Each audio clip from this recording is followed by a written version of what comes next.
So hello everyone, कैसे हैं आप सब लोग। उम्मीद है अच्छा ही कर रहे होंगे। हमेशा अच्छा ही आप करते रहते हो। और बस ठीक है, अपन अपनी क्लास जो है रेगुलरली कर ही रहे हैं। हाइड्रोकार्बन जो टॉपिक है उसमें बहुत सारी चीज़ें जो हैं एक्स्ट्रा अपन ने ऐड कर रखी हैं। और ये मान लो कि ऑर्गेनिक केमिस्ट्री अगर तुम सीखना चाहते हो अच्छे से तो हाइड्रोकार्बन अच्छे से कर लो। जैसे ही हाइड्रोकार्बन कंप्लीट होगा ना उस दिन तुम्हें ऑर्गेनिक केमिस्ट्री में बढ़िया कॉन्फिडेंस आ जाएगा एकदम। क्या करना है, शॉर्ट नोट्स बनाने हैं, डेली रिवीजन करना है, इंडेक्स बनानी है। ये 3 काम तुम्हें करने हैं। शॉर्ट नोट्स मतलब एक लाइन की रिएक्शन। ऑर्गेनिक को सीखने का यही तरीका है। मैं तुम्हें लास्ट टर्न पे भी कह रहा था कि या तो ऑर्गेनिक आती है या तो ऑर्गेनिक नहीं आती है भैया। 0 या 1 के कॉन्सेप्ट पर काम करता है ऑर्गेनिक। ठीक है, चलिए शुरू करते हैं। चलिए अब एक प्रश्न मैं तुमको देता हूं, एक प्रश्न के बारे में बात करते हैं, फिर आगे कंटिन्यू करते हैं ना। क्वेश्चन है, आपको सोल्व करना है, आपको सोल्व करना है क्वेश्चन। ठीक है ना। चलिए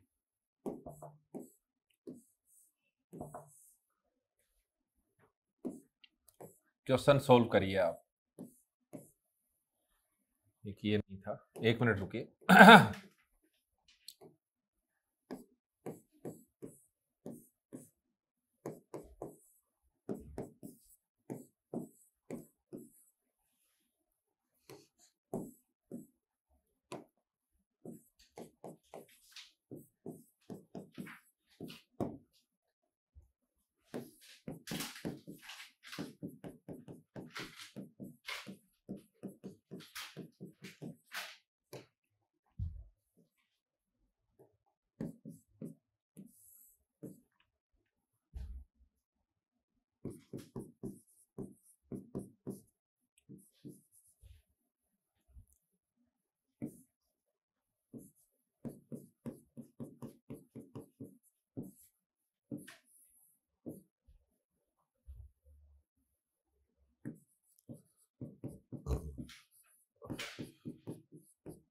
चलिए जी, तो मैंने आपके सामने आपकी स्क्रीन पर एक छोटा सा प्रश्न लिखा है।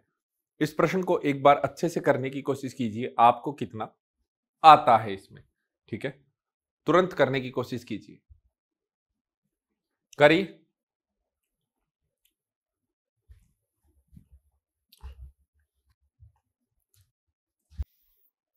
आइए तो देखिए, उम्मीद है कि तुमने करा होगा। आइए मैं बता देता हूं आपको इस प्रश्न को किस तरह से किया जाएगा। आपके सामने जो ये दिख रहा है इसे हम नाम देते हैं एनहाइड्राइड।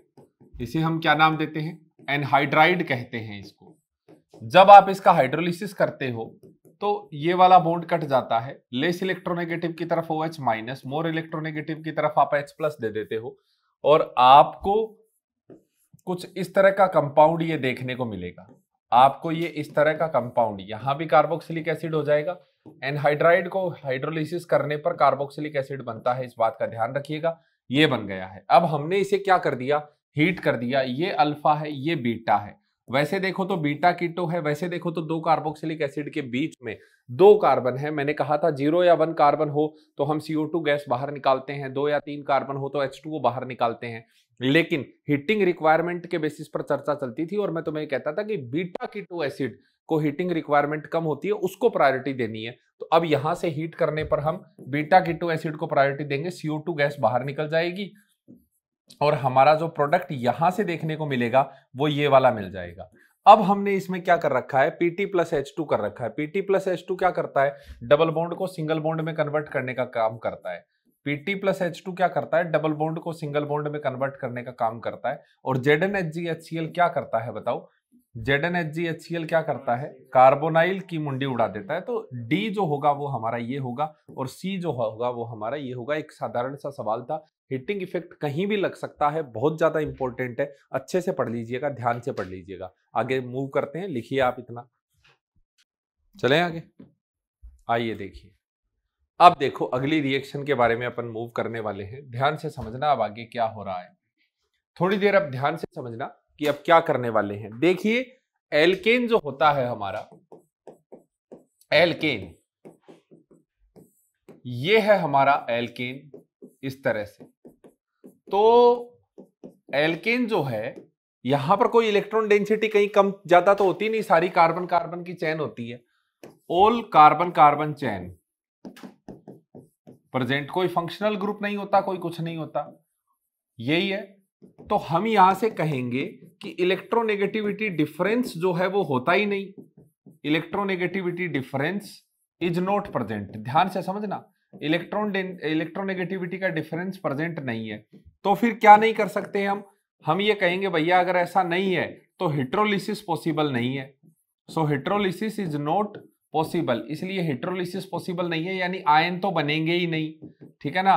तो फिर क्या होगा, ओनली होमोलिसिस, होमोलिसिस मतलब इक्वली बॉन्ड का टूटना, homolysis is possible, homolysis is possible. तो ये क्या करेंगे, एल्केन जो है वो रेडिकल बना करके रिएक्शन करेंगे, दैट्स व्हाई एल्केन जो है, alkane reacts via radical mechanism. ये किस मैकेनिज्म से काम करेंगे, रेडिकल मैकेनिज्म को फॉलो करेंगे, रेडिकल मैकेनिज्म को फॉलो करते हुए काम करेंगे। जैसे RH है मेरे पास, ये कार्बन हाइड्रोजन बॉन्ड को हम बेसिकली तोड़ेंगे, ठीक है ना। ये यहां अगर मैं सोचूं तो ये थोड़ा सा पार्शियल नेगेटिव, थोड़ा सा पार्शियल पॉजिटिव, थोड़ा सा हल्का सा, हम हीट करें अगर, तो मुझे पता है हीट करने पर क्या होता है, होमोलिसिस होता है। Heat responsible for homolysis. जरूरी नहीं है कि मैं हीट करूं, भाई बॉन्ड एनर्जी के बराबर एनर्जी चाहिएगी तोड़ने के लिए, तो हीट कर दो या सनलाइट दे दो, एक ही बात है। इस बॉन्ड का हो जाएगा होमोलिसिस, R रेडिकल बन गया, H रेडिकल बन गया। अब नया कोई आएगा रेडिकल, E रेडिकल आ गया, ये आकर के इस R रेडिकल के साथ जुड़ जाएगा, RE ये बन जाएगा। तो एक रेडिकल निकला और नया रेडिकल जुड़ा आकर के, ये होती है हमारी रेडिकल सब्स्टिट्यूशन रिएक्शन। ये कौन सी रिएक्शन है, radical substitution reaction, radical substitution, radical substitution reaction. चाहे चार्ज मत लगाओ, चार्ज मत लगाओ, कोई जरूरी नहीं है चार्ज लगाना। तो ये रिएक्शन कौन सी होती है हमारी, रेडिकल सब्स्टिट्यूशन रिएक्शन। और कौन सी, फ्री रेडिकल सब्स्टिट्यूशन रिएक्शन। यानी एल्केन की कैरेक्टरिस्टिक रिएक्शन कौन सी है, FR-SR, फ्री रेडिकल सब्स्टिट्यूशन। और इसका कारण है क्योंकि एल्केन जो होते हैं वो कैसे होते हैं, नॉन पोलर होते हैं, उनमें हेट्रोलिसिस पॉसिबल नहीं है, इसलिए कोई भी इलेक्ट्रोफाइल न्यूक्लियोफाइल जैसी चीज उनके नजदीक नहीं आती। हम बस हीट करते हैं, एक रेडिकल हटाते हैं और नया रेडिकल जोड़ते हैं, that is free radical substitution reaction. अब आगे की जो रिएक्शन होंगी वो इसी बेसिस पर होंगी, पढ़ते हैं हम। आप इसको लिखिए जल्दी से।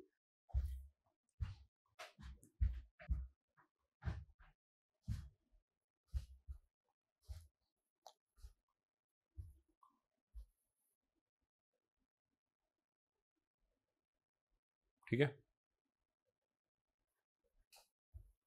आइए देखिए अब इस क्रम को आगे बढ़ाते हैं और नई रिएक्शन करने की कोशिश करते हैं। देखो एल्केन की जो पहली रिएक्शन हम करने वाले हैं, ध्यान से समझना, वो करने वाले हैं अभी के लिए हम photo halogenation, photo halogenation reaction. हम बात करने वाले हैं फोटो हेलोजिनेशन रिएक्शन के बारे में। अभी के लिए थोड़ी देर देखो इधर, ध्यान से समझते जाना, जब तक ना कहा जाए तब तक हिलना मत। फोटो हेलोजिनेशन में हम क्या करते हैं, कोई भी एल्केन होता है, कोई भी क्या होता है, एल्केन, इसकी रिएक्शन करवाते हैं हेलोजन के साथ। किसके साथ करवाते हैं, हेलोजन के साथ करवाते हैं। सनलाइट की प्रेजेंस में ये रिएक्शन चलती है। ये क्या होता है, HNu का मतलब सनलाइट, यानी फोटोन की प्रेजेंस में, सनलाइट की प्रेजेंस में ये रिएक्शन चलती है। सनलाइट की प्रेजेंस में, सनलाइट की प्रेजेंस में ये रिएक्शन चलती है और यहां से H हट के RX बन जाता है HX। ये है हमारा कौन, अल्काइल हैलाइड। ये हमारा कौन है, अल्काइल हैलाइड है।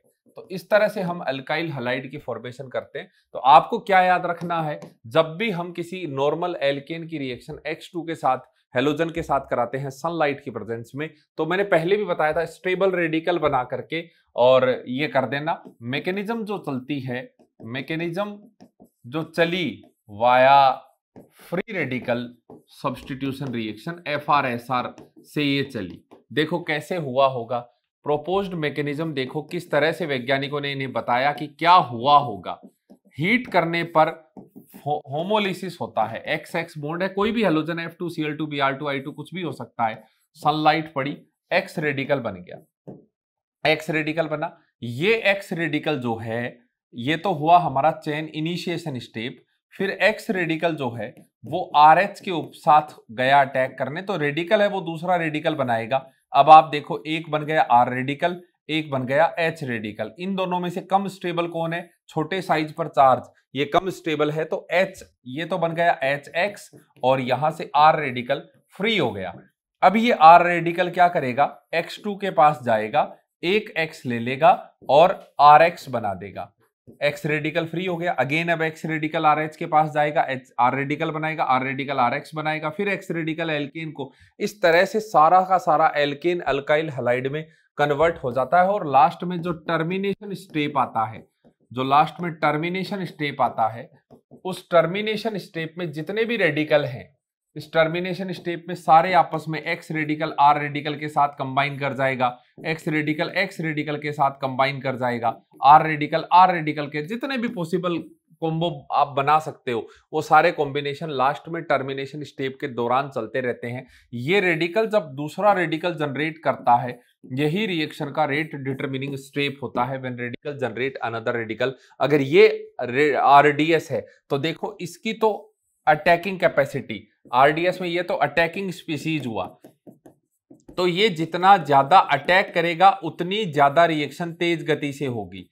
तो ये तो हुई हमारी अटैकिंग स्पीसीज, ये हुआ हमारा एक तरह का इंटरमीडिएट, ये हमारा क्या हो गया? एक तरह का इंटरमीडिएट। तो रिएक्टिविटी किन दो चीजों पर निर्भर करेगी? रिएक्टिविटी दो चीजों पर डिपेंड करेगी, इसका अटैकिंग टेंडेंसी और इसकी फॉर्मेशन टेंडेंसी। यानी आप ये लिखोगे, आप यहां से लिखोगे कि रिएक्टिविटी फॉर फोटोहेलोजिनेशन, रिएक्टिविटी फॉर फोटोहेलोजिनेशन दो चीजों पर डिपेंड कर रही है।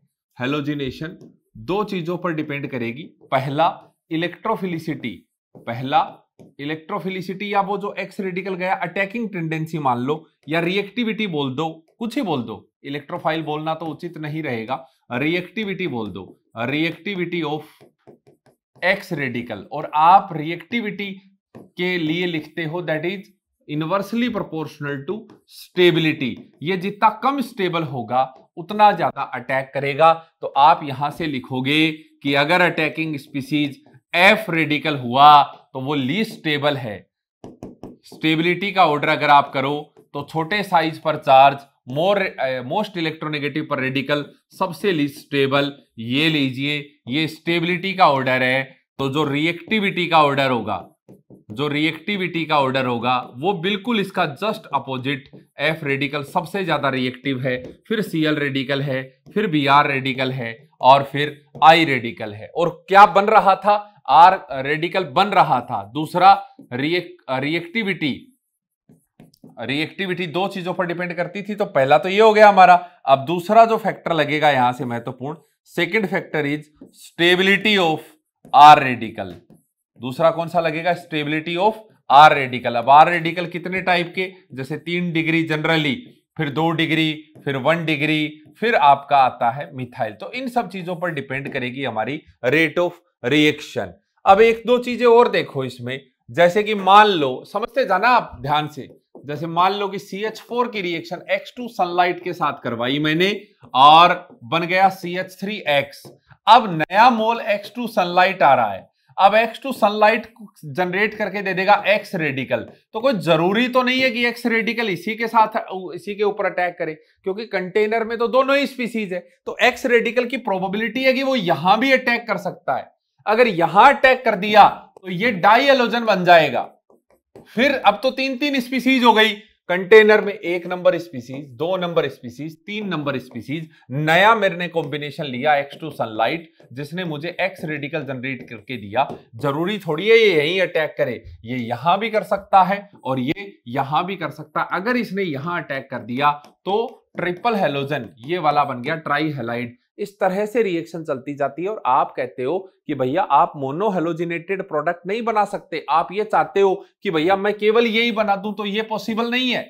केवल यही बना दूं तो ये बिल्कुल पॉसिबल नहीं हो पाएगा भैया। क्यों नहीं हो पाएगा? क्योंकि कंटेनर में तो सब कुछ ही चल रहा है, कंटेनर में सब कुछ चल रहा है, तो केवल ये बनना पॉसिबल नहीं है। तो अगर आप मोनो हेलोजिनेटेड बनाना चाहते हो तो इसको मौका ही मत दो दूसरे पर अटैक करने का, इसे एक्सेस में लीजिए, इसे एक्सेस में ले लीजिए। तो एक्स रेडिकल जो बनेगा, अब भैया देखो प्रोडक्ट जो बना ये बहुत ज्यादा मात्रा में है, ये बहुत ज्यादा कम मात्रा में है, ये लिमिट में लो तो ये भी बहुत कम बनेगा, ये भी बहुत कम बनेगा। तो जो नया एक्स रेडिकल जनरेट होगा उसके सामने कौन भरे पड़े रहेंगे? CH4। तो ये प्रोबेबिलिटी है कि उस केस में मोनो हेलोजिनेटेड प्रोडक्ट जो है वो मेजर बनेगा as compare to poly halogenated. Otherwise अगर आपने हेलोजन को एक्सेस में ले लिया या एल्केन को कम मात्रा में ले लिया तो उस केस में क्या होगा? हमारा पॉली हेलोजिनेटेड प्रोडक्ट बन जाएगा। तो हमने क्या सीखा? हमने ये सीखा कि भैया रेडिकल की रिएक्टिविटी पर डिपेंड करता है, और हेलोजन रेडिकल जो है उसकी रिएक्टिविटी पर डिपेंड करता है, और एल्काइल एल्केन का जो रेडिकल बन रहा है उसकी स्टेबिलिटी पर डिपेंड करता है। ये 2-3 चीजें अपन ने सीख ली हैं। अब 1-2 चीजें हम देखेंगे, इंडिविजुअल कर करके देखेंगे। सबसे पहले हम लेते हैं, जैसे कोई भी हेलोजन लेते हो आप, इसकी रिएक्टिविटी क्या हो रही है, कहानी क्या चल रही है? कहानी ये चल रही है कि RH X2 के साथ रिएक्शन कर रहा है, सनलाइट की प्रेजेंस में रिएक्शन चल रही है, RH प्लस साथ में क्या बन गया? HX। ये बनता चला जा रहा है। ठीक है भैया, अब आप देखो एक एनर्जी एक्सेस का डायग्राम देखो, आप एक एनर्जी एक्सेस का डायग्राम देखिए। Stability inversely proportional to energy है। हाँ जी बताइए।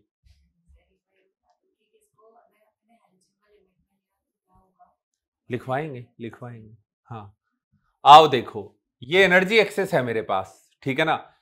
मैं जानता हूं कि F रेडिकल सबसे कम स्टेबल होता है तो वो सबसे ऊपर होगा, क्योंकि stability inversely proportional to energy है। फिर उसके बाद Cl रेडिकल होगा, फिर उसके बाद Br रेडिकल होगा, और सबसे नीचे एनर्जी पर कौन रहेगा? I रेडिकल रहेगा। यही बात है, ठीक है। HF रिएक्ट नहीं करता, HF रिएक्ट नहीं करता तो HF की एनर्जी सबसे कम है, क्योंकि HF की रिएक्टिविटी सबसे कम है, टूटता ही नहीं।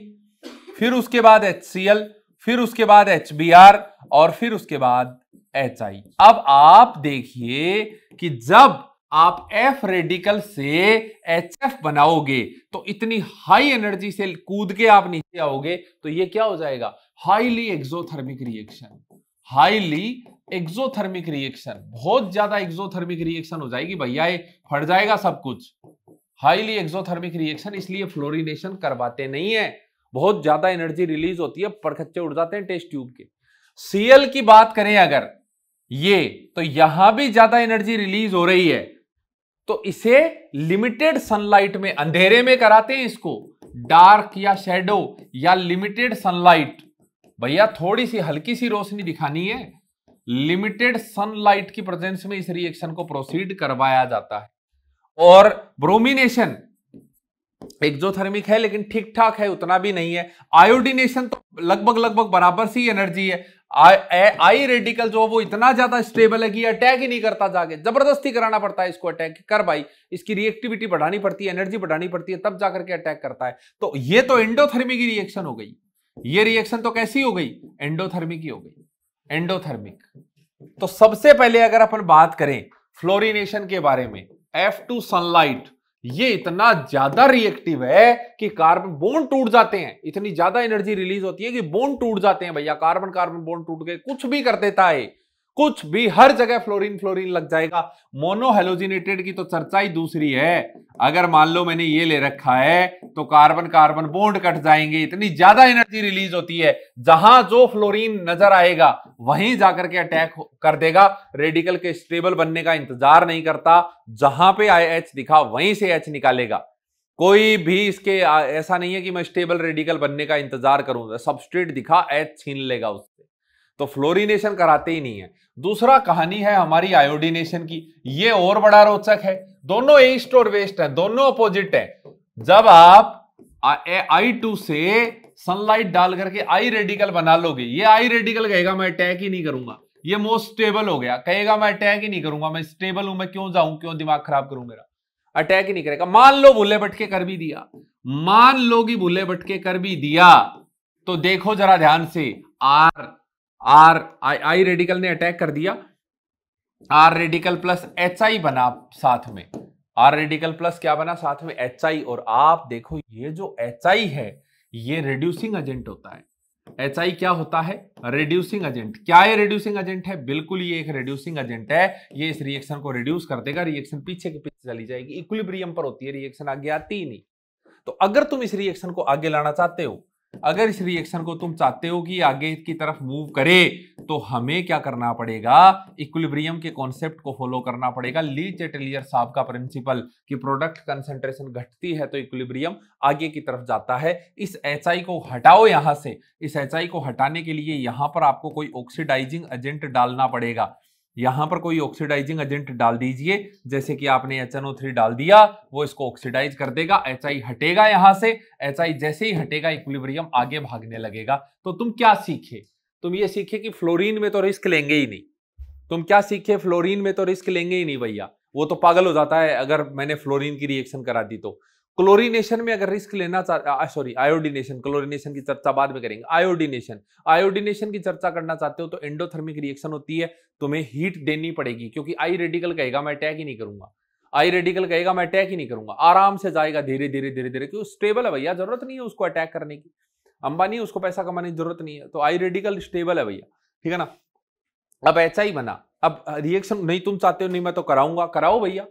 तो ली चैटेलियर साहब का प्रिंसिपल इस्तेमाल करो, HI की कंसंट्रेशन को घटाओ, प्रोडक्ट कंसंट्रेशन घटेगी तो इक्विलिब्रियम आगे की तरफ मूव करेगा। क्लियर है बात? ठीक है, तो मैं अब आपको इतने पार्ट की स्लाइड शो करता हूं, स्क्रीनशॉट तुरंत तुरंत लेते जाना, देखना, फिर अपन आगे मूव करते हैं। आओ देखो,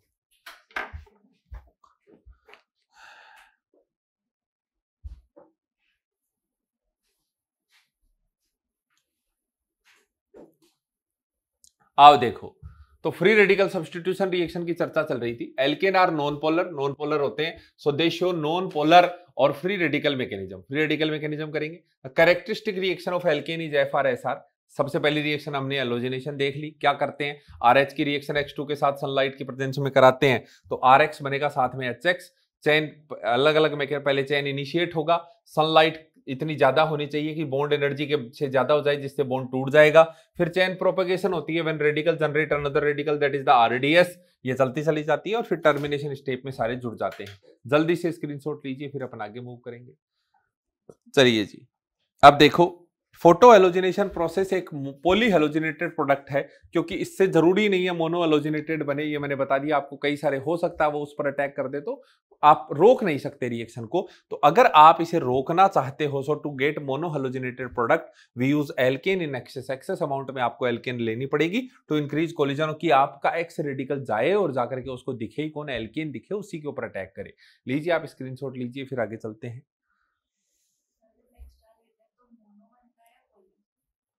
इसको ज्यादा मात्रा में लेते हैं तो इसको अगर आपने ज्यादा मात्रा में लिया तो मोनो हेलोजिनेटेड बनेगा। हाँ, X तो पॉली हेलोजिनेटेड। आइए देखिए, to get mono halogenated product alkane in excess, ये मैंने बता दिया आपको। X रेडिकल R रेडिकल बनाता है, साथ में HX बनता है। रेट जो होगी दो चीजों पर डिपेंड करेगी, रिएक्टिविटी ऑफ X रेडिकल और स्टेबिलिटी ऑफ R रेडिकल। ये बात अपन ने कर ली। सबसे ज्यादा रिएक्टिव F रेडिकल एक्सप्लोसिव होता है, कारण है ये एनर्जी एक्सेस है पूरा। F रेडिकल लीस्ट स्टेबल है तो उसकी एनर्जी ज्यादा होगी, HF ज्यादा स्टेबल है तो उसकी एनर्जी कम होगी। तो F रेडिकल से जब HF बनेगा तो इतनी ज्यादा एनर्जी रिलीज होती है कि ये भैया कार्बन कार्बन बॉन्ड तोड़ देता है।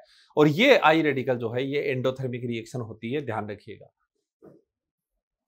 ये एक एंडोथर्मिक रिएक्शन होती है, ठीक है।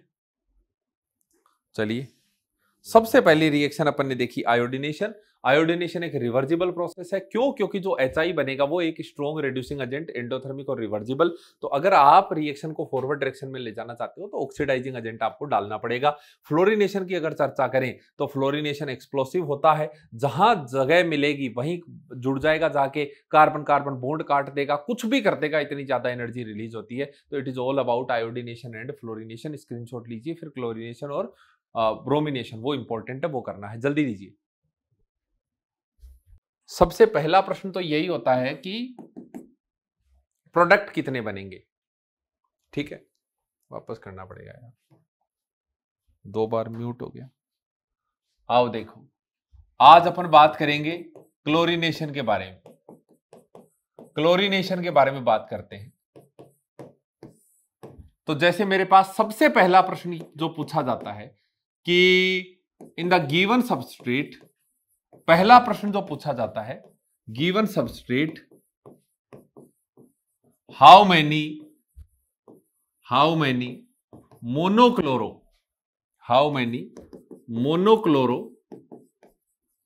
Product will be obtained. ये सबसे पहला प्रश्न पूछा जाता है, ठीक है ना। आओ देखो किस तरह से इसको डील करेंगे।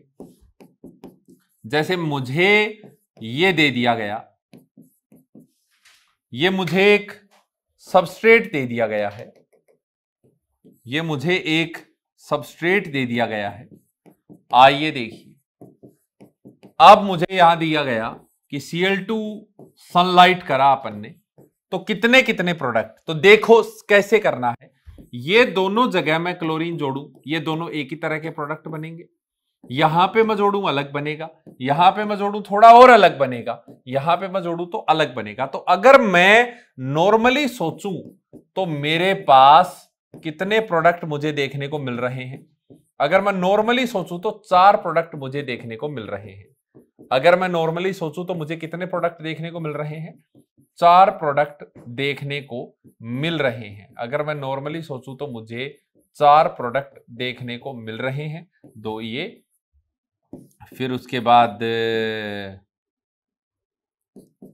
एक ये वाला, यहां पर Cl लगा लो आप, और एक ये वाला जब आप राइट साइड में Cl लगा लोगे। तो नॉर्मली अगर सोचें तो मुझे कितने क्लोरो डेरिवेटिव देखने को मिले? मुझे 4 क्लोरो डेरिवेटिव देखने को मिले, पहला, दूसरा, तीसरा और चौथा। अब कंसेप्ट यह है कि अगर कोई क्लोरीनेशन से अगर कोई कार्बन कायरल हो जाए, कायरल कार्बन क्या होता है? जिसकी चारों वैलेंसी अलग अलग होती है। क्लोरीनेशन से अगर कोई कार्बन कायरल हो जाए, ठीक है ना, कोई कार्बन कायरल हो जाए क्लोरीनेशन से, तो उसको डबल काउंट करना है। तो चेक करना है, पहले बताइए कि पहला जो प्रोडक्ट है, क्या इसमें कोई कार्बन आपको कायरल नजर आ रहा है? इसमें कार्बन मुझे कायरल नजर आ रहा है, ये रहा, ये कार्बन कायरल है। और अगर कोई एक भी कार्बन कायरल बन गया तो 2 डबल काउंट करना है उसको। तो ये अपने आप में कितने प्रोडक्ट हैं? 2 प्रोडक्ट हैं, अपने आप में 2 प्रोडक्ट हैं। क्या इसमें कोई कायरल कार्बन नजर आ रहा है? नहीं आ रहा, तो ये एक प्रोडक्ट है अपने आप में। क्या यहां पर कोई कार्बन कायरल देखने को नजर आ रहा है? ये आ रहा है, ये रहा, तो 2 प्रोडक्ट ये है। और यहां पर कोई कार्बन कायरल नहीं है, तो एक प्रोडक्ट ये है। तो इस सवाल का जो जवाब होगा वो होगा 6। तो पहला प्रश्न तो यही पूछा जाता है कि भैया बताइए कि कितने प्रोडक्ट बनेंगे। तो इस चीज का हल हमें इस तरह से करना है।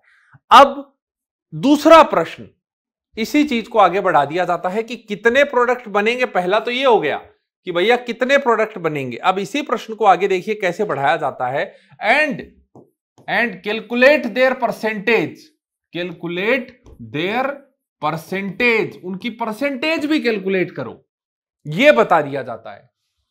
परसेंटेज कैलकुलेट कैसे करें, यह बड़ा सवाल हो गया। तो परसेंटेज कैलकुलेट करने के लिए हमें एक चीज पता होनी चाहिए, प्रोबेबिलिटी फैक्टर। परसेंटेज, अब ये कैसे आया प्रोबेबिलिटी फैक्टर, ये मैं आपको एक्सप्लेन कर दूंगा। प्रोबेबिलिटी फैक्टर हमें पता होना चाहिए, प्रोबेबिलिटी फैक्टर हमें पता होना चाहिए। 1 डिग्री, 2 डिग्री और 3 डिग्री का प्रोडक्ट बनाने के लिए जो प्रोबेबिलिटी फैक्टर होता है वो होता है 1, 3.8, 4.5। ये प्रोबेबिलिटी फैक्टर है 1, 3.8, 4.5 परसेंटेज। अच्छा ठीक है, ये हो गया। अब देखो, अब यहां से मैं अमाउंट ऑफ पर्टिकुलर प्रोडक्ट, यार आप बोलो कि रिलेटिव अमाउंट, ये मुझे पता करना है। रिलेटिव अमाउंट कि एक का अमाउंट कितना बना, या पर्टिकुलर का अमाउंट बोल दो, फिर उससे परसेंटेज निकाल लेंगे। तो probability factor multiply by that type of hydrogen, multiply by that type of hydrogen, मतलब उस तरह के कितने हाइड्रोजन हैं। Probability factor multiply by that type of hydrogen. इससे आप क्या निकालते हो? इससे आप कैलकुलेट करते हो किसी का भी प्रोडक्ट जो है वो कितना बना। रिलेटिव अमाउंट, इससे क्या निकलता है? Relative amount that is probability factor multiply by that type of hydrogen. अब देखो ये कितने डिग्री का प्रोडक्ट बना है? 1 डिग्री का, और ऐसे हाइड्रोजन कितने हैं? 6। और रिलेटिव अमाउंट इसका निकालना है मुझे तो आप मुझे बताइए प्रोबेबिलिटी फैक्टर 1 डिग्री का सबस्ट्रेट था, 1 डिग्री के लिए रिलेटिव अमाउंट, ये आपका प्रोबेबिलिटी फैक्टर कितना 1 और ऐसे हाइड्रोजन कितने हैं 6, तो इसका रिलेटिव अमाउंट कितना हो गया इतना, इसका रिलेटिव अमाउंट कितना हो गया इतना। अब देखो इसके वाले का रिलेटिव अमाउंट, ये क्योंकि 3 डिग्री का है, 3 डिग्री का प्रोबेबिलिटी फैक्टर कितना है 4.5, 4.5 मल्टीप्लाई बाई ऐसे कितने हाइड्रोजन थे, एक ही हाइड्रोजन था, एक ही हाइड्रोजन था ऐसा, ये रहा एक हाइड्रोजन था। अब देखो इसकी बात करें तो ऐसे कितने हाइड्रोजन है 2, और ये कितने डिग्री का सबस्ट्रेट है 2 डिग्री का सबस्ट्रेट है, 2 डिग्री का सबस्ट्रेट के लिए हमारा प्रोबेबिलिटी फैक्टर कितना है 3.8 मल्टीप्लाई बाई 2, ये इसका रिलेटिव अमाउंट हो गया आ गया। अब तुम इसका, हालांकि ये 1 डिग्री का है लेकिन ये 1 डिग्री और इन दोनों 1 डिग्री में फर्क है, दोनों अलग अलग स्टेबिलिटी के रेडिकल बनेंगे, दोनों को अलग अलग आपको लेना पड़ेगा। तो ये रेडिकल जब आप यहां बनाओगे तो यहां से अलग तरीके का प्रोडक्ट मुझे देखने को मिला, लेकिन प्रोबेबिलिटी फैक्टर अब भी इसके लिए 1 ही काउंट होगा। ऐसे हाइड्रोजन कितने हैं 3 हैं, 1 मल्टीप्लाई बाई 3। तो इस तरह से मैंने हर एक प्रोडक्ट का रिलेटिव अमाउंट कैलकुलेट कर लिया। तो इस रेशियो से आप हर एक प्रोडक्ट का रिलेटिव अमाउंट कैलकुलेट करोगे। अब मुझे परसेंटेज निकालना है, तो ध्यान से समझना कि मैं परसेंटेज किस तरह से कैलकुलेट कर रहा हूं, ध्यान से समझना यार। अगर मुझे इसका परसेंटेज निकालना है तो इसका relative amount divide by total amount, divide by total amount मतलब हर एक का रिलेटिव अमाउंट मल्टीप्लाई बाय 100, ये इसका परसेंटेज आ जाएगा। यानी इसका रिलेटिव अमाउंट कितना है 1 मल्टीप्लाई बाय 6। अब ये जितने भी मैंने वैल्यूज कैलकुलेट करी हैं इन सब का सम कर लो, जितनी भी वैल्यूज मैंने कैलकुलेट करी है इन सब का सम कर दो, ये नीचे आ जाएगा, यहां टोटल अमाउंट में मल्टीप्लाई बाय 100 कर लेना, परसेंटेज आ जाएगा, परसेंटेज आ जाएगा, ठीक है ना। इस तरह से हर एक का परसेंटेज निकाला जाता है। रिलेटिव अमाउंट का formula probability factor multiply by that type of hydrogen, इससे क्या आ जाता है परसेंटेज। अब ये कैसे लाया गया होगा, प्रोबेबिलिटी फैक्टर कैसे लाया गया होगा, जब बहुत सारे प्रोडक्ट बने फ्रैक्शनल डिस्टिलेशन लगाया गया। फ्रैक्शनल डिस्टिलेशन क्या होता है कि जब बॉइलिंग पॉइंट में अंतर होता है तो वेपराइज करके क्या किया जाता है, अलग अलग टेम्परेचर पर वेपर बनेगी उसको कंडेंस कर लिया जाता है, ठंडा कर लिया जाता है अलग अलग। जैसे एक प्रोडक्ट 100 डिग्री पर वेपराइज हुआ, एक प्रोडक्ट 150 डिग्री पर वेपराइज हुआ, तो 100 डिग्री वाला पहले वो हो जाएगा वेपराइज, उसको ठंडा कर लिया, अलग कर लिया, तोल लेंगे, परसेंटेज मिल जाएगी हर एक की कि ये कितना, ये 100 ग्राम है, ये 200 ग्राम है, ये 500 ग्राम है, परसेंटेज मिल गई। यानी आपको कौन सी वैल्यू पता चल गई, परसेंटेज वाली वैल्यू पता चल गई, ये वाली वैल्यू पता चल जाएगी एक्सपेरिमेंटली कि कौन कितना परसेंटेज बना, ठीक है। ऐसे हाइड्रोजन आपको पता ही है कि सबस्ट्रेट को देख करके ऐसे हाइड्रोजन कितने हैं, तो एक केवल टोटल अमाउंट हर एक का परसेंटेज मुझे पता है, तो हर एक का टोटल अमाउंट एक 100 ग्राम, एक 200 ग्राम, एक 500 ग्राम, तो केवल एक चीज मिसिंग होगी, दैट इज प्रोबेबिलिटी फैक्टर, और इस फॉर्मूला को अप्लाई करके मैं प्रोबेबिलिटी फैक्टर निकाल सकता हूं। ये कहानी है क्लोरीनेशन की। जब आप यहां पर करेंगे, इन सब का परसेंटेज कैलकुलेट करोगे तो आप पाओगे, मैं बता रहा हूं मेरी बात को ध्यान से सुनना, आप पाओगे। हमारी थीम क्या थी, हमारी थीम ये थी कि स्टेबल रेडिकल बना करके हैलोजन जोड़ना है, लेकिन आप यहां पर पाओगे कि 3 डिग्री का प्रोडक्ट जो है वो ज्यादा अमाउंट में नहीं बनेगा। आप देखो ना कि 3 डिग्री वाला जो बना उसकी प्रोबेबिलिटी कितनी है 4, उसका रिलेटिव अमाउंट कितना है 4.5 मल्टीप्लाई बाई 1। मेरी बात को ध्यान से समझना कि जो हमारा 3 डिग्री वाला बन रहा है उसका रिलेटिव अमाउंट कितना है 4.5 इंटू 1। और आप यहां आइए, ये रहा 2 डिग्री वाला, 2 डिग्री वाले का रिलेटिव अमाउंट कितना है 3.8 मल्टीप्लाई बाई 2। ये देखो बनना क्या चाहिए था, स्टेबल रेडिकल 3 डिग्री वाला रेडिकल ज्यादा स्टेबल होता है, बनना चाहिए था 3 डिग्री वाला मेजर, लेकिन क्लोरीनेशन में बन गया 2 डिग्री वाला मेजर। तो क्लोरीनेशन का जब भी सवाल करो, मेजर माइनर का जब भी बात बताओ, तो ऐसे मत सोच लेना कि स्टेबल रेडिकल बना के हेलोजन जोड़ना है, मतलब 3 डिग्री का रेडिकल बना के जोड़ दिया और आपने लिख दिया मेजर, ऐसा नहीं होगा। आपको मैथमेटिकली सोल्व करना पड़ेगा कि कौन सा प्रोडक्ट मेजर बन रहा है, कौन सा प्रोडक्ट माइनर बन रहा है। हाँ, जो हमारा ब्रोमिनेशन है वो बहुत समझदार है, ब्रोमिनेशन की कहानी बड़ी अलग है। इसके लिए जो प्रोबेबिलिटी फैक्टर होता है वो 1 2 3 का 1/82/1600 होता है। कितना होता है 1/82/1600। अब आप देखो कि 3 डिग्री वाले में हो चाहे हाइड्रोजन कम, लेकिन मेजर कौन बनेगा 3 डिग्री वाला ही बनेगा। तो ब्रोमिनेशन में तो आंख बंद करके कह देना, कि 3 डिग्री का मेजर है, फिर 2 डिग्री का, 1 डिग्री का, लेकिन क्लोरीनेशन में आंख बंद करके मत कह देना। हम कराते किसके लिए हैं, क्लोरीनेशन और ब्रोमिनेशन के लिए फोटो हैलोजिनेशन काम में लिया जाता है। 1 3.8 4.5 1 82 1600 ये probability factor, relative amount probability factor multiply by that type of hydrogen, percentage एक का रिलेटिव अमाउंट डिवाइड बाय सबका रिलेटिव अमाउंट मल्टीप्लाई बाय 100। इस तरह से करके हम क्लोरीनेशन ब्रोमिनेशन की चर्चा करते हैं। फ्लोरीनेशन इस रिएक्शन से नहीं कराया जाता क्योंकि नॉन सेलेक्टिव मैनर में जाकर के अटैक करता है। आयोडीनेशन बहुत ही खास होता है वो, लेकिन वो रिएक्ट नहीं करता हाई टेम्परेचर के बिना। क्लोरीनेशन और ब्रोमिनेशन, और उसमें भी स्पेशली कौन ब्रोमिनेशन समझदार है, 1 82 1600 के हिसाब से होता है। अब मैं स्लाइड शो कर रहा हूं, स्क्रीनशॉट लेना फटाफट, देखना क्या चल रहा है। आइए देखिए।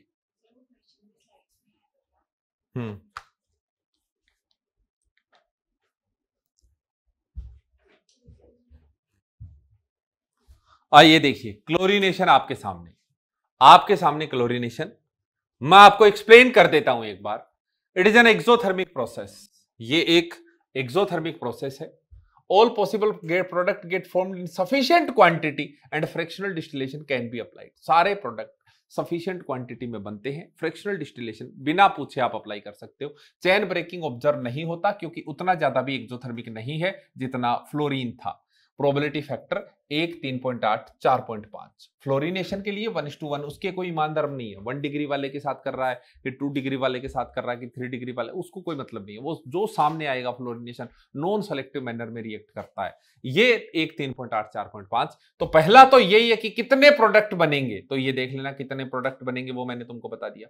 अब ये है कि भैया किसकी परसेंटेज कितनी होगी, तो उसके लिए आपको निकालना पड़ेगा relative amount, that is probability factor multiply by that type of particular hydrogen. तो जैसे मैंने ये एक प्रश्न ले रखा है, इसमें यहां पर मैंने जोड़ा तो 1 मल्टीप्लाई बाय 6 क्योंकि ये दोनों एक जैसे हैं। फिर यहां पर जोड़ा तो 3.8 multiply by 2 that is 7.6। Percentage yield पहले की, परसेंटेज यील्ड दूसरे की। इस तरह से प्रोबेबिलिटी फैक्टर कैसे आया होगा भैया, परसेंटेज यील्ड फ्रैक्शनल डिस्टिलेशन से तोल के मैंने अलग कर लिया। मेरे को हाइड्रोजन पता थे, केवल एक डेटा मिसिंग रहा प्रोबेबिलिटी, 2 इक्वेशन 2 वेरिएबल लगा के मैंने एक प्रोबेबिलिटी की वैल्यू कैलकुलेट कर डाली। क्लियर है बात? तो इस तरह से आपको हल करना है, स्क्रीनशॉट लेना होगा। क्लोरीनेशन, फिर आगे मैं ब्रोमिनेशन के बारे में तुम्हें बताता हूं। ठीक है, आई थिंक आपने ले लिया होगा। अब देखो एक सवाल है आपके सामने, एक प्रश्न है। One of the isomeric decane मतलब 10 कार्बन वाला मोनोक्लोरिनेशन के equal quantity of 1 degree 2 degree, मतलब इक्वल क्वांटिटी मिल रही है। बढ़िया सवाल है, ठीक है ना। इक्वल क्वांटिटी मिल गई, identify the possible structure. Equal quantity मिली तो फिर क्या हुआ होगा, तो हमने मान लिया कि 1 डिग्री का हाइड्रोजन एक्स है, 2 डिग्री का हाइड्रोजन वाई है और 3 डिग्री का हाइड्रोजन जेड है। लेकिन एक बात पता है कि सब के सब मिलकर के 22 बढ़ेंगे। और मुझे पर प्रोबेबिलिटी फैक्टर पता है 1 3.8 4.5। तो 1 डिग्री वाले कितने बने होंगे एक्स, 2 डिग्री वाले इतने और 3 डिग्री वाले इतने। क्लियर है? और मुझे क्या करना है, मुझे x plus y plus z की एक इक्वेशन ये मिल गई और मुझे x प्लस ये इक्वल क्वांटिटी है तो x equal to 3.8 y equal to 4.5 z, मुझे एक इक्वेशन ये मिल गई। इस तरह से मैं इन सारी इक्वेशंस को हल करते हुए ये पता लगा लूंगा कि 1 डिग्री वाले यानी x कितने थे, 1 डिग्री वाले हाइड्रोजन कितने थे, 2 डिग्री वाले कितने थे, 3 डिग्री वाले कितने थे, और उससे मैं पॉसिबल स्ट्रक्चर बनाने की कोशिश करूंगा। इस तरह से कुछ एडवांस लेवल के सवाल आपको देखने को मिलते हैं। स्क्रीनशॉट लीजिए, फिर अपन आगे बढ़ते हैं। चलिए जी, ये है आपके सामने प्रश्न। तो ये पहला है, जैसे देखिए क्लोरीनेशन करवाया मैंने ए और बी, ये 1 डिग्री वाले 3 है, ये 3 डिग्री वाला है, तो 2 प्रोडक्ट बन गए। ठीक है ना, यहां से कोई कार्बन कायरल होता हुआ नजर नहीं आ रहा है, कोई भी कार्बन कायरल नहीं है, यहां भी कोई कार्बन कायरल नहीं है। कितने प्रोडक्ट बोलोगे? 2 प्रोडक्ट बोलोगे। ठीक है ना, रिलेटिव अमाउंट 1 मल्टीप्लाई बाय 9 और ये था हमारा 4.5 मल्टीप्लाई बाय 1। यहां भी आप देखोगे मेजर कौन सा बनेगा, 1 डिग्री वाला मेजर बन रहा है। उसके बाद in general chlorination does not support radical stability, को सपोर्ट नहीं करता। इससे पूछा गया कि बताइए percentage yield of all structural isomers, मतलब सारे प्रोडक्ट कितने बनेंगे और उनका परसेंटेज कितना होगा, ये आपको पता लगाना है। ये मैंने आपको बता दिया ये प्रश्न, स्क्रीनशॉट लीजिए जल्दी से आपको इसका स्क्रीनशॉट लेना होगा। चलिए आगे चलते हैं। अब हम चर्चा करेंगे ब्रोमिनेशन के बारे में। एक्सोथर्मिक नेचर का होता है, सारे प्रोडक्ट सफिशिएंट क्वांटिटी में नहीं बनते हैं यहां पर, क्योंकि एक देखो रिलेटिव अमाउंट देखो, प्रोबेबिलिटी फैक्टर देखो, 1 82 1600, एक बहुत ज्यादा और एक बहुत कम। देखो 1 डिग्री वाला 1% और 3 डिग्री वाला 99%। इसलिए आप इन्हें सेपरेट नहीं करोगे, मेजर ओनली एक ही प्रोडक्ट मेजर बनेगा, सेपरेट करने की जरूरत ही नहीं है। ठीक है ना, रेडिकल स्टेबिलिटी को सपोर्ट करेगा। आपके सामने लिखिए, स्क्रीनशॉट लीजिए। चलिए आगे चलते हैं। तो यहां से तुमने देखा कि ब्रोमिनेशन रेडिकल स्टेबिलिटी को सपोर्ट करता है। ब्रोमिनेशन क्या करता है? रेडिकल स्टेबिलिटी को सपोर्ट करता है। क्लोरीनेशन कहीं भी जोड़ो, आपको बताना पड़ेगा कि क्या प्रोडक्ट आप बना रहे हो, क्या नहीं बना रहे हो। देखिए F2 सनलाइट लिया, 1 डिग्री वाला 90% बना Cl2। धीरे धीरे धीरे धीरे आयोडीनेशन में तो 100 वो बहुत ज्यादा सेलेक्टिव होता है। ये रिएक्टिव कम है, सेलेक्टिव ज्यादा है। ये रिएक्टिव ज्यादा है, सेलेक्टिव कम है। देखो यहां से हम क्या सीखे? यहां से हम ये सीखे कि जो रिएक्टिव ज्यादा होता है वो सेलेक्टिव कम होता है। यानी उसको सिलेक्शन से उसको रिएक्शन करनी है, बस उसे कोई फर्क नहीं पड़ता कहां करनी है कहां नहीं करनी है, ठीक है ना। और जो सेलेक्टिव होता है, जिसको सोच समझ के नहीं मैं तो यही करूंगा रिएक्शन, तो वो रिएक्टिव नहीं होता फिर। यानी जो सेलेक्टिव है वो रिएक्टिव नहीं है और जो रिएक्टिव है वो सेलेक्टिव नहीं है, इस बात का ध्यान रखना। तो it is all about photo halogenation. ये था हमारा फोटो हेलोजिनेशन, बहुत ज्यादा इंपॉर्टेंट है। अलग अलग टाइप के, अलग अलग वैरायटी के यहां से प्रश्न आपको देखने को मिलते हैं। दिस इज फोटो हेलोजिनेशन, ये है हमारा फोटो हेलोजिनेशन। क्लियर है? तो आज की क्लास में हम इतना ही करेंगे। ये नोट्स अच्छे से बनाना, अच्छे से करना, और नेक्स्ट क्लास में फिर कुछ और बातें करेंगे। यहां तक का एल्केन पढ़ना, शॉर्ट नोट्स बनाना, तरीके से करना, ठीक है। तब तक के लिए wish you all the very best. Thank you so much.